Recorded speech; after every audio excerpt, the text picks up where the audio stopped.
ऊपर मैंने कविता लिखी थी। प्यारे हिंद की कोकिला सभी सुरों की ज्ञाता, हे मंत्र मुग्ध करने वाली, अपने गायन से सबको लुभाने वाली। कहाँ गई तुम, कहाँ गई, कहाँ गई तुम, कहाँ गई, स्वरों की मलिका, सुरों की महारानी, मान देश का बढ़ाने वाली। कहाँ गई तुम, कहाँ गई। ये तो मैंने उनको याद करते हुए किया था महिला दिवस पर। आज यहाँ वैसे पुरुष वर्ग कम है, लेकिन फिर भी मैं पुरुषों से ही पूछना चाहूंगी। आजकल आपने देखा भ्रूण हत्या बहुत हो रही है।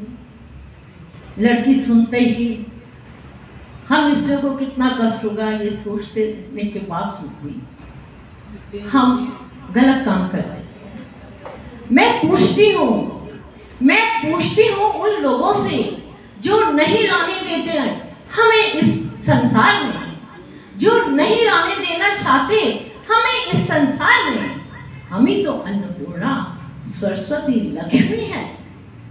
हम नहीं होंगे तो ये देश और समाज कैसे चलाओगे?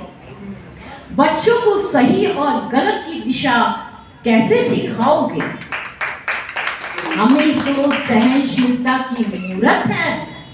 हम स्वयं भूखे रहकर पूरे परिवार का भरण पोषण करते हैं। यहाँ तक कि आज की नारी, पहले तो चलो घर में रहते थे, आज की नारी घर और बाहर दोनों को संभालती है, ऑफिस भी जाती है। हम सामाजिक कार्यों के साथ साथ अपने राजनीतिक कार्यों को भी संभालते हुए दोनों में सामंजस्य बिठाकर घर और देश को चलाती हैं। आपने देखा है पुरुष ऑफिस से निकलते हैं तो क्या सोचते हैं, घर जाएंगे एक कप चाय पिए। लेकिन एक स्त्री जब अपने ऑफिस से निकलती है तो बहुत सारे क्वेश्चंस अपने दिमाग में लेके निकलती है।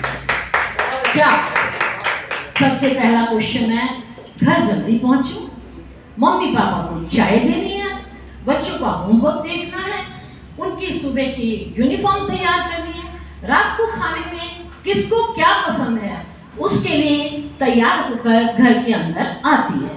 बच्चे जो डिमांड करेंगे उन्हें उसे भी पूरा करना होता है।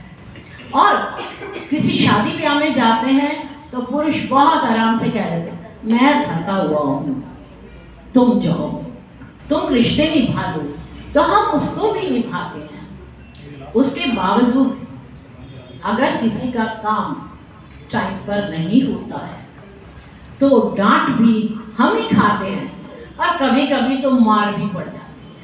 ये सब कौन सहता है? हम औरतें।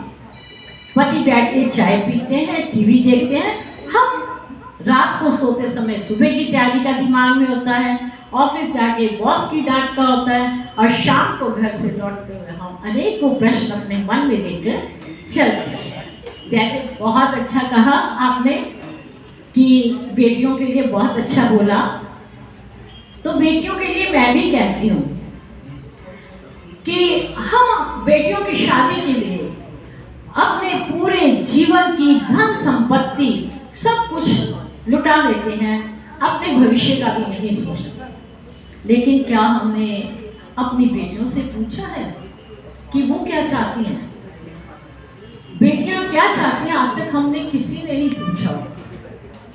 बेटी कहती है, पापा, मेरे प्यारे पापा, ना देना मुझको उस घर में, ना देना मुझको उस घर में जहां मांगे गहने, जहां मांगे गहने मैं आपके आज आपकी प्यारी बिटिया सज धज कर चली पिया का घर सजाने।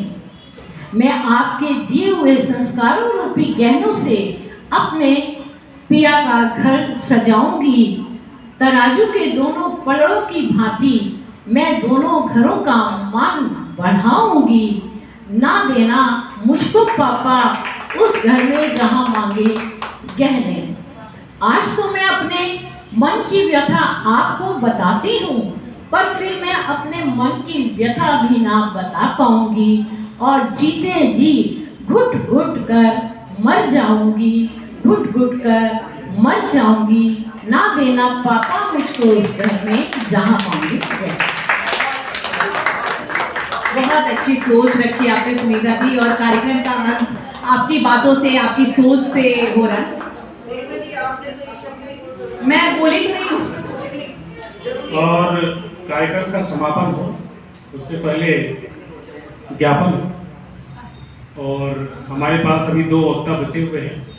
जैन साहब हम आएंगे मैं चाहूँगा, और प्रेरणा जी ने सबको प्रेरणा देने के लिए इतना प्रेरित कर दिया है। मैं चाहता हूँ कि एक बार पुनः ये खुद से भी प्रेरित हो जाए। तो प्रेरणा जी आपका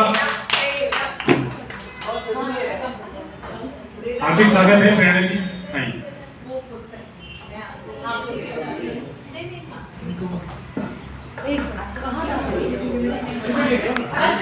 नहीं, आप